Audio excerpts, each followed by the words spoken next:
Je ne dors pas comme la toute première fois. Alors vous allez nous dire pour certains d'entre vous, non, mais moi quand je parle, bon, pas beaucoup, parce que je rêve peu en réalité. Bon, tout ça c'est pas vrai, tout le monde rêve. Ah non, tout le monde rêve. Nous sommes tous des rêveurs. D'ailleurs, c'est tant mieux parce que le rêve est très important.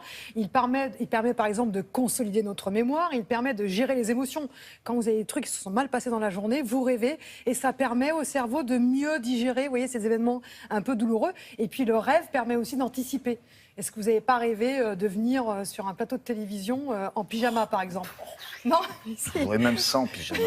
Pyjama. Alors ça, c'est une chose qu'on les consulter, mais pas pour vous, ça aurait été le cauchemar. Mais enfin, oui. Mais par exemple, des élèves qui préparent le baccalauréat et qui rêvent d'arriver à l'épreuve de mathématiques sans la calculette, la calculatrice, bien ça arrive et ça permet d'anticiper, de se préparer à ces événements. Donc c'est dire à quel point le rêve a son importance. Mais parfois, ce rêve se transforme en cauchemar. Des cauchemars, c'est une sorte de bug, c'est-à-dire que votre cerveau n'arrive pas à gérer les émotions. Ça déborde, il y en a trop, et donc il vous plonge dans des scénarios de terreur, dans des scénarios angoissants, et ça vous réveille. Et lorsque ces cauchemars sont récurrents, deviennent chroniques, parfois ça dure plusieurs mois sur le même cauchemar toutes les nuits. Ah, le même, même cauchemar toutes les il faut nuits, consulter, plusieurs mois, non absolument.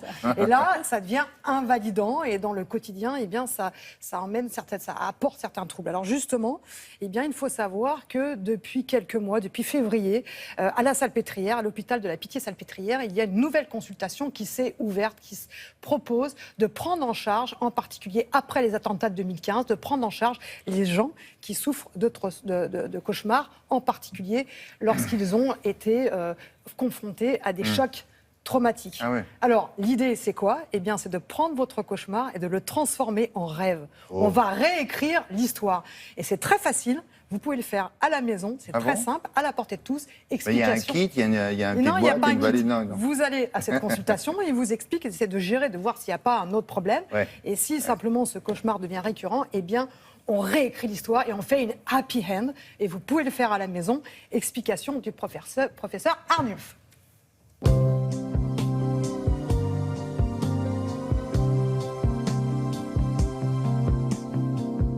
Un cauchemar, c'est un mauvais rêve qui réveille la personne, souvent avec une mauvaise humeur désagréable ou le cœur qui bat très vite. C'est gênant à partir du moment où c'est fréquent, où ça rend insomniaque, où on est mal dans la journée. Il y a beaucoup de mécanismes de cauchemar, il y en a après certains médicaments, il y a des mécanismes plus neurologiques, les terreurs nocturnes, le plafond s'écroule, les gens sont enterrés vivants et ils se réveillent en hurlant ou en quittant le lit. Il y a les cauchemars liés aux troubles comportementaux en sommeil paradoxal, ce sont des gens plus âgés qui se débattent et qui agressent des personnes qui les ont agressés dans leur sommeil. Et puis, il y a tous les cauchemars d'origine psychologique chez ceux qui ont subi un traumatisme ou chez les personnes qui sont anxieuses ou déprimées.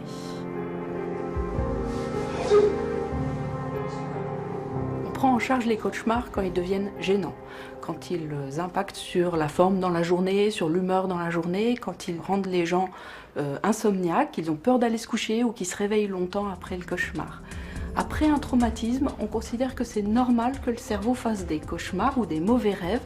Il est en train de digérer les émotions et il fait ça pendant 2-3 mois.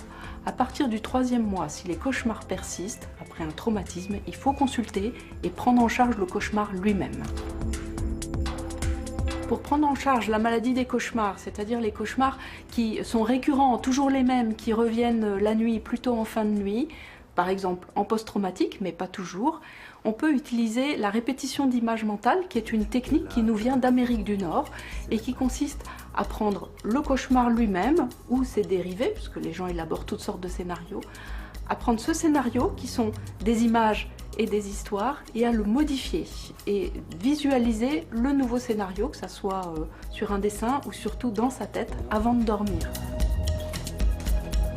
Comme notre cerveau mémorise pendant le sommeil ce qu'on a fait avant de dormir, le nouveau scénario s'intègre dans le travail cérébral et fait disparaître le réveil. C'est comme si on avait enlevé un bug. Cette technique, qui s'appelle la répétition d'images mentales et nous vient du Canada, est extrêmement efficace sur les cauchemars récurrents. Elle en fait disparaître 80%. Quand les personnes résistent à cette technique qu'on emploie en 1 ou 4 séances, on a toujours la possibilité de donner un produit qui n'est pas quelque chose qui soit un somnifère ou un effet psychologique, qui est simplement un produit qui diminue l'adrénaline la nuit, un traitement utilisé normalement pour la tension artérielle et qui fait disparaître les cauchemars post-traumatiques. Donc il faut un temps pour atterrir avant le sommeil aussi. Les 2-3 heures qui précèdent sont importantes. Très non importante. Ouais. Au-delà du cauchemar, très importante. En fait, c'est vrai qu'avant de se coucher et avant de s'endormir, il faut essayer, quand c'est possible, de penser à des images agréables, voilà, qui vous plongent dans une sorte de bien-être pour préparer vos rêves. Pas de tension. Pas de tension, limiter tout ce qui Ou alors peut... si vous allez à un concert de rock et vous êtes très près des baffes comme ça, et Mais là, rentrez vous chez vous, dormez pour autre chose. non, mais rentrez chez vous et attendez un peu parce que ça va pas venir tout de suite. Hein. Mais ça, tout le monde connaît ça au fond. Hein. En plus, on perd nous. Merci beaucoup.